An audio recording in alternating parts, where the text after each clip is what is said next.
llegamos a resecar todo el tumor y después darle radioterapia, podría ser una opción, aunque no es lo ideal. La mayoría, como dice aquí, recurren, o sea, vuelve a salir el tumor en más de la mitad de los pacientes, ¿no? Pero bueno, si es un paciente de alto riesgo para una cirugía, podría tomarse con consideración. O la otra es quimioterapia. La quimioterapia principalmente es para pacientes con tumor ya metastásicos, o sea, con el tumor ya que salió de la vejiga y ya está invadiendo ganglios, está invadiendo pulmón o hígado o hueso. El caso es cuando el tumor está fuera de la vejiga, que ya tiene metástasis, pues lo ideal es dar quimioterapia. El más activo y más común es el cisplatino, aunque pues ya la verdad es que estos pacientes cuando ya están avanzados, pues la respuesta es baja y el pronóstico es malo, ¿no? Pero bueno, el 30% de pacientes puede responder y otros, aquí casi en estos casos lo que tratamos de hacer más que nada es controlar la enfermedad, más que ya no se va a curar, se va a controlar y pues esto varía el tiempo, ¿no? Pero pues la verdad es que estos pacientes que ya tienen metástasis, su pronóstico es malo.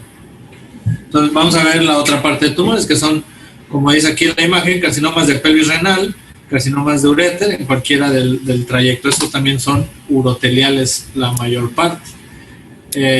Estos son más raros que los de vejiga, solo un 4% de todos los que son uroteliales pueden ser de pelvis o de uréter. Se va a presentar en pacientes de 65 años, ya habíamos comentado que mientras más edad también es más el riesgo. Y hay veces que, por ejemplo, el tumor de la vejiga se va hacia el uréter o al revés, del uréter o de la pelvis se prolonga hacia la vejiga. ¿Sale? Los pacientes que, por ejemplo, han sido tratando de tumor en la vejiga, que le hacemos resección, le damos BCG y si ese tumor progresa, se puede ir hacia la vía superior. ¿Sale? Y bueno, esto dependiendo, pues el pronóstico dependiendo del estadio es que también les va a ir, ¿no? Puede ser que les vaya bien, dependiendo del tratamiento que les demos y el estadio en el que los encontremos. Habíamos comentado eso también con respecto a la vejiga. Prácticamente las características del tumor son muy parecidas a los de vejiga, son igual la exposición a tabaquismo, a cierta exposición a derivados del petróleo, tintas, solventes. Alguna vez se ha relacionado en algunos casos con ingesta excesiva de analgésicos, principalmente en mujeres, pero bueno, en general las exposiciones son las mismas, o los factores de riesgo principales son los mismos que en vejiga, exposición a humo de leña, cigarro, a exposición en ocupaciones, en trabajos de derivados de petróleo, tintas y demás. Aquí lo que comentábamos, compuestos analgésicos que se han visto cierta relación, que el exceso de su uso, el abuso podría generar un factor de riesgo. Sí, algunas enfermedades raras como enfermedades crónicas inflamatorias que se llama esta nefropatía de los Balcanes, también es rara y en nuestra población normalmente no se ve. Y pues nada más.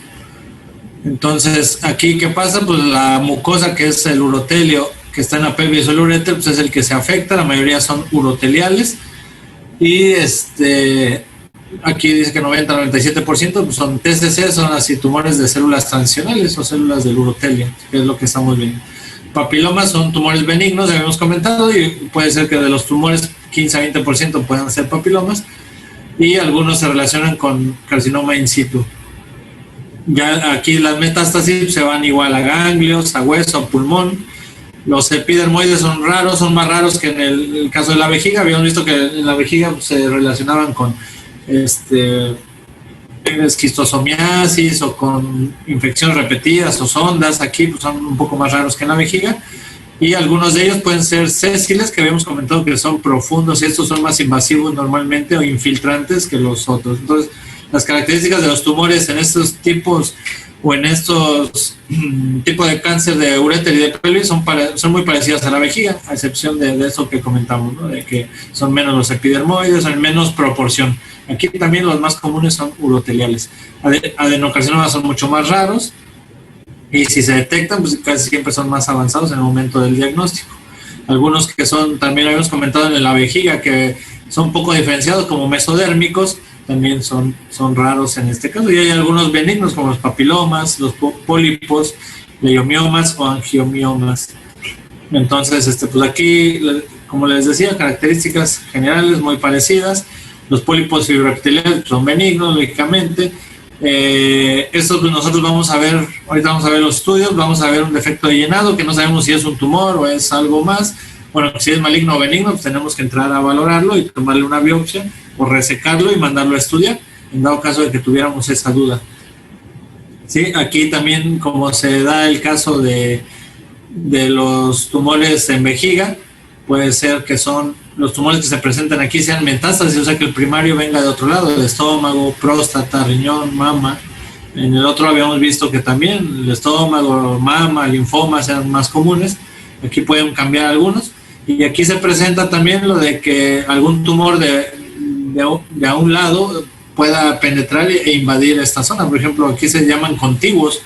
Metástasis es una cosa, con metástasis es que estén lejanos los órganos y que se vaya hasta allá el tumor. Y estos tumores o invasión por contigüidad es por ejemplo, el tumor que nace en el riñón como tal, en el parénquima, que invada hacia el urotelio o hacia la cavidad renal o al uréter. Entonces son diferentes. Y los que invaden por contigüidad pues pueden ser carcinomas renales primarios, o sea que nazcan en el riñón, en el parénquima, los ováricos o cervicales, dependiendo de qué parte, ¿no? Estos se invadirían, o la invasión sería hacia el uréter en tercio inferior, lógicamente, o algún tumor de anexos o de por ahí puede invadir por contigüidad estos órganos, ¿no? Entonces aquí todo se relaciona igual que les comentaba la vez pasada, el tipo de tumor, qué tan agresivo es, que habíamos dicho, los de bajo grado son menos agresivos, los de alto grado son más agresivos. Si son de bajo grado y están todavía dentro del uréter, no han salido, pues tienen índices de resolución altos que se pueden curar y supervivencia hasta del 90% a 5 años, casi siempre son esos. Pero si son de grado más alto o que ya penetraron y ya se salieron de la pared del uréter o de la pelvis, esto pues baja el pronóstico hasta el 33%. ¿Sale? Eso es igual que los de vejiga, son muy recurrentes, o sea, si los quitáramos nada más así, lo más seguro es que salieran en otro lado, y hasta un 40% de los pacientes que tienen tumor en la pelvis o en el uréter, el tumor va a salir después en la vejiga, o sea, ustedes van a encontrar tiempo después que a esos pacientes presentan tumores en vejiga, aunque no hayan estado en un principio ahí. Entonces el TNM aquí también se utiliza y varía algunas cosas. La primera parte pues es igual, invasión de lámina propia T1 a la capa muscular T2, esto es muy parecido a la vejiga o igual a la vejiga. El de T3, pues acuérdense que el de vejiga decía ahí que es la serosa o que invadía la grasa perivesical o incluso la próstata. Aquí lo que invade pues, es la capa muscular, la grasa que está alrededor de la pelvis o del uréter, ¿no? Eso es lo que cambia. Y también T4, pues que invade los órganos que están pegados a esa parte del uréter o de la pelvis renal. Entonces hay solo ciertos cambios con respecto, lógicamente anatómicos con respecto a la vejiga, ¿no? Por ser uno hablar de la pelvis renal, pues va a invadir diferentes cosas a lo que invadiría la vejiga. Pero bueno, es muy similar la clasificación también en este caso. ¿Cómo se presentan los pacientes? Pues ya habíamos hablado, este tipo de tumores no cambia, pues la presentación más habitual es con hematuria, algunos de ellos macroscópica, el 70-90%. Pueden presentarse si el tumor, por ejemplo, crece y tapa el uréter o tapa la pelvis, pudiera llegar a presentar dolor en dado caso. Aquí, como es una presentación crónica, normalmente no da dolor, porque el dolor, acuérdense que es en casos agudos, con una piedra que cae y se atora. En este caso no es tan común, pero bueno, puede llegar a presentar dolor o incluso por una obstrucción crónica y que se llegara a infectar esa orina que ya se tapó, puede generar lo que es la molestia. Cuando esto es más en casos de vejiga, que ya habíamos visto, los datos de irritación miccional, pero en este caso no es tan común, pero bueno, puede llegar a presentarse, ¿no? Lógicamente, si este tumor progresa, pues va a dar los síntomas acompañantes o con los que se presentan todos los pacientes con tumor, ¿verdad? Anorexia, pérdida de peso, letargo. Eso, si es un tumor pues, muy grande, pudiera llegar a palparse en personas delgadas. Cuando vimos exploración más o menos lo platicamos. Dolor en la fosa renal, aquí no es nasal, lógicamente es renal. Fue un error de dedo. Adenopatías supraclaviculares que habíamos comentado también en el caso de la vejiga o inguinales y hepatomegalia. Entonces aquí puede ser hematuria constante o puede ser intermitente, ya sea micro o macroscópica. Acuérdense, en los estudios de orina que ahorita nos salga hematuria y después se quita y después otra vez vuelve a dar, ¿sale? Si ya está invadiendo hígado, pues lógicamente daño en las funciones, en los estudios hepáticos. Si es que hay solo inflamación, que es la piuria, o también puede llegar a haber infección, en el caso que les digo de que se está acumulando la orina por obstrucción por un tumor urotelial del uréter, por ejemplo, pues se puede llegar a infectar esa orina. Aquí, igual que en la vejiga, pues podemos pedir citologías, y en la citología nos pueden detectar células neoplásicas. Igual que en la vejiga, pues es más común detectarlos, es más fácil que los detectemos o más preciso este estudio de citología si son tumores de alto grado a que son de bajo grado, lo mismo que en vejiga. Y aquí a lo mejor también funcione más si nosotros nos metemos con un ureteroscopio, o sea, con una cámara hasta el uréter, y de ahí hacemos un tallado con un cepillo, o tomar la muestra de la orina directamente de ahí arriba. Es más probable que podamos detectar células neoplásicas, ¿sale? Por eso dice aquí que burbujeo o cepillo ureteral puede ayudarnos a mejorar el diagnóstico. Eso lo habíamos visto también como el Eurovision, y esos son otros instrumentos es una técnica con como con una luz ultravioleta, por así decirlo, que nos pudiera llegar a poder visualizar algún tipo de lesiones que no se verían con una cámara normal. No se usa casi o no se usa tanto, es una tecnología más o menos cara y no se encuentra tan comúnmente, pero bueno, puede llegar a presentarse.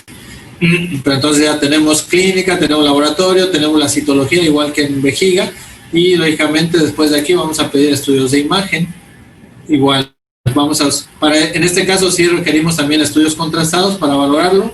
Aquí tenemos una imagen donde vemos cómo se vería, por ejemplo, un tumor. Aquí es el cáliz, ¿no?, mayor. Este es un estudio contrastado, es un orograma excretor que también lo podemos ver en una tomografía contrastada. Y lo que vamos a ver es esto, un defecto de llenado. O sea, aquí hay algo, aquí pasa el contraste a los lados, en todo lo demás pinta el contraste, menos ahí. Entonces, en este caso, pues aquí nosotros tenemos que investigar si es un pólipo, si es un tumor, y eso sí lo podemos identificar más en la tomografía. En la tomografía, como habíamos comentado, si capta el contraste, si pinta más con el contraste, pues quiere decir que es un tumor, a diferencia de un pólipo, o en dado caso también así se podría llegar a ver una piedra.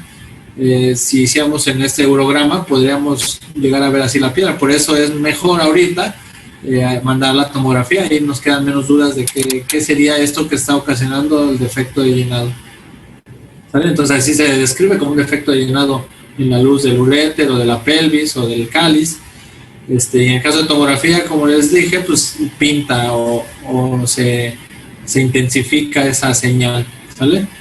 Y aquí, como dice el texto, se deben de diferenciar esto de que sean de un coágulos, de un pólipo, de un lito, de otro tipo, de una bola que les había comentado, que hemos visto o sacamos a veces bolas de hongo, que fueron fungomas. Aquí también sería uno de los diagnósticos que deben de descartarse en este tipo de estudio donde solo te representa defecto de llenado. Entonces, por eso es más confiable la tomografía, porque ahí sí te puede diferenciar entre si es algo sólido, si es quístico, si es capta el contraste o no lo capta. Si no lo capta, pues podemos pensar en una bola de hongos, en un coágulo. Si capta el contraste, pues ese es el tumor. Ya hay un engrosamiento, y ese engrosamiento también pinta con el contraste. Ahí también puede ser que no veamos una bola, pero vemos ese engrosamiento, y eso nos da una información de que puede ser un tumor, por ejemplo. Entonces la tomografía, pues, es lo mejor, es lo ideal. Entonces, si el tumor está en el uréter, pues aparte, acuérdense que el uréter es muy delgado, entonces si hay un tumor ahí obstruyendo, pues va a haber dilatación, el contraste va a pasar muy delgadito a través de ese engrosamiento. Entonces todos son datos que ya los hemos platicado en otro tipo de patologías y de hallazgos en tomografía. ¿Sí? Entonces, entonces lo que vamos a usar, pues, es ecografía, pues no nos va a dar mucha información, solo que esté en la pelvis y que se vea un tumor. De ahí nos vamos a ir siempre a estudios contrastados, tomografía principalmente, y en dado caso de que sea alérgico al contraste o que tenga daño en la función renal, pues en ocasiones la cambiamos por resonancia magnética, ¿vale? Pero les digo, todo se va a confluir. Los defectos o las alteraciones o las dudas que tenemos en las imágenes, pues tenemos que corroborar con la clínica, con factores de riesgo, un paciente que fumó, que fuma, que ha tenido hematuria, le tomamos el examen o en la citología, pues nos dice que puede haber células, o si no hay células en la citología, pero la tomografía pues nos concuerda con toda la historia, pues nos vamos hacia que puede ser un tumor.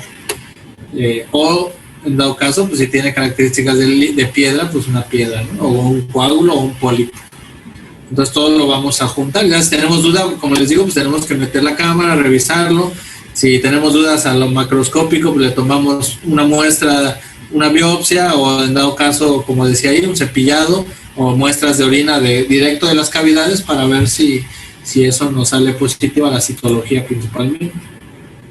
¿Qué es esto? Meter la cámara e irnos directamente a valorar el tumor. Si el estudio inicial de imagen, pues no nos queda mucha duda. Aquí, por ejemplo, se ve una tomografía donde hay un defecto de llenado también, pero esta es la fase contrastada de eliminación. Si por ejemplo, ya tenemos la citología, tenemos la clínica, los factores de riesgo y el estudio de imagen nos dice que lo más seguro es que sea el tumor, lógicamente pues, lo que toca es un manejo quirúrgico. Si tenemos duda, como les digo, pues hacemos la biopsia. Y ya que tenemos un diagnóstico, visualizamos el tumor, lo biopsiamos y lo mandamos a estudiar. Hay un tratamiento en el que si es un tumor pequeño, lo podemos fulgurar o vaporizar con láser. Eso puede ser posible. Pero lo ideal es, tenemos que tomar una biopsia bien para ver hasta dónde está invadiendo. Si es superficial el tumor, pues sí se puede hacer este tratamiento, que es una ablación, se llama. Lo quemamos o lo desaparecemos con el láser, pero si no, lo ideal es tomar la muestra y esperar el reporte, y si el tumor está, por ejemplo, invadiendo la muscular, o es un tumor por el riesgo de recurrencia, de que vuelva a salir pues el tumor, de que el tumor se vaya hacia la vejiga, de que después sea más invasivo, pues le hacemos el tratamiento. El tratamiento como tal, igual, debe de tapificarse primero qué tipo de tumor es, el TNM. Si es candidato, que es lo más común, hacemos esto que se llama nefroureterectomía. ¿Qué quiere decir esto? Que vamos a quitar, como es por la luz y lógicamente la orina pasa por ahí y se va hacia la vejiga, lo ideal para tratar de evitar de que recurra a ese tumor es quitar todo el riñón, quitar el uréter y quitar un pedazo de donde entra el uréter, un pedazo de vejiga, un rodete le llamamos, aquí le llaman manguillo, un rodete vesical. Entonces se va toda esta pieza para tratar de evitar que el tumor vuelva a salir en la vejiga, aunque aún así no lo podemos evitar, es al 100%, porque las células a lo mejor ya pasaron y después se van a implantar en la vejiga. Lo ideal es hacer esto: vejiga, uréter y un rodete de la vejiga, ¿sale? Para tratar de disminuir. Puede ser abierto o puede ser laparoscópico. Si es, por ejemplo, si el tumor, por ejemplo, está en una parte del uréter muy localizado, y lejos del riñón y no hay datos de que haya por acá, pues a lo mejor se puede hacer nada más la parte del uréter final, distal, el rodete vesical, y tratar de hacer una anastomosis del uréter que queda. Pero estos pacientes los tenemos que, son casos muy especializados. La verdad es que normalmente el tumor viene de arriba y se va extendiendo, entonces es difícil que tengas un caso en el que puedas quitar solo una parte del uréter, ¿sale? Entonces, les digo, si fuera el caso, pues se hace nada más la ureterectomía con el rodete y se implanta otra vez el uréter que resta, en las técnicas que habíamos visto de reimplante para trauma, por ejemplo. Aunque esos tumores, ya habíamos platicado, igual que los de vejiga, pues tienen mucho riesgo de recurrencia, hasta el 80% pueden salir, ya sea en la vejiga, que es lo más común. Aquí también pudiera llegar a usarse mitomicina C o BCG, y es poco probable que se pueda dar radioterapia. ¿Por qué? Porque la zona donde se da la radioterapia dañaría muchos órganos. Entonces, en este caso, la verdad es que normalmente no se usa la radioterapia. Se usa entonces la resección, o lo curativo, digámoslo así, pues es hacer la cirugía radical, que es la riñón, el uréter y la parte o el rodete de la vejiga, ¿vale? En caso de que requiera, si vemos que lógicamente toda esa pieza la volvemos a mandar a estudiar. Si la pieza nos dice que el tumor ya estaba fuera de la pieza que quitamos, que los bordes no fueron libres de tumor, lógicamente tal vez tengamos que dar tratamiento complementario con quimioterapia, por ejemplo, o si el paciente en los estudios iniciales también nos decía que ya tenía tumores en otros lados, pues vamos a tener que dar quimioterapia también. Entonces aquí se ha visto que a estos pacientes les va mal y que aún así con quimioterapia no mejora mucho su sobrevida, ¿no?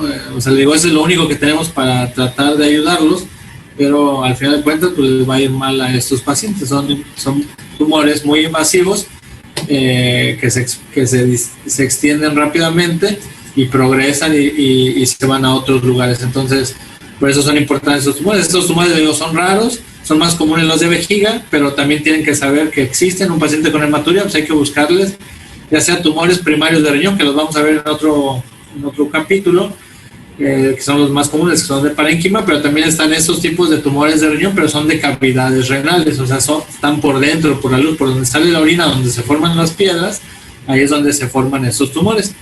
Y como les comentábamos, o lo que comentábamos, lo más común son los tumores de vejiga, de los tumores uroteliales. Y bueno, pues con esto terminamos este capítulo. ¿Tienen alguna pregunta, alguna duda con respecto a los temas o a estos temas que vimos? A este tema en específico, pues, de carcinoma urotelial. ¿Alguien que tenga alguna? Bueno, lógicamente va a haber muchas dudas. Es un tema también que puede ser largo, que son muchos detalles, pero bueno, en general, de lo que platicamos, alguna duda que les haya quedado de lo que leyeron, que no quedó claro algo, no sé, alguna situación. ¿Alguien? Doctor, ¿esto se trataría solamente con el médico urólogo o también se tiene que tratar de la mano con un oncólogo? Normalmente nosotros valoramos a estos pacientes, a los de vejiga y a estos, en un inicio. El oncólogo, nosotros nos apoyamos con ellos cuando en la pieza o ya que quitamos todo nos dicen, o en la resección inicial, por ejemplo en el caso de vejiga, nos dicen que el tumor está más profundo y que requiere, por ejemplo, la quimioterapia. El oncólogo en este caso, bueno, es que también hay oncólogo quirúrgico, por ejemplo, pero ellos ven cáncer en general, son cirujanos de cáncer en general, pero ellos normalmente no operan mucho de lo urológico, ellos se dedican más a colon, a hígado.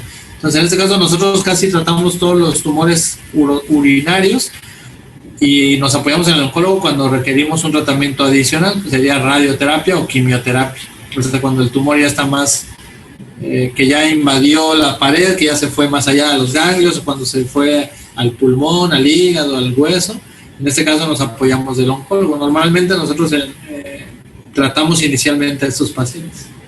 Siempre hasta que después los operamos ya vemos hasta dónde está el tumor y es cuando nos apoyamos con ellos. ¿Algo más? ¿Alguna comentario, duda? ¿No, nada? Bueno, muy bien. Entonces, pues mañana yo creo que nos conectamos y empezamos a ver el capítulo de próstata, les había dicho, ¿verdad? Bueno, muy bien, para que estudien y nos vemos mañana.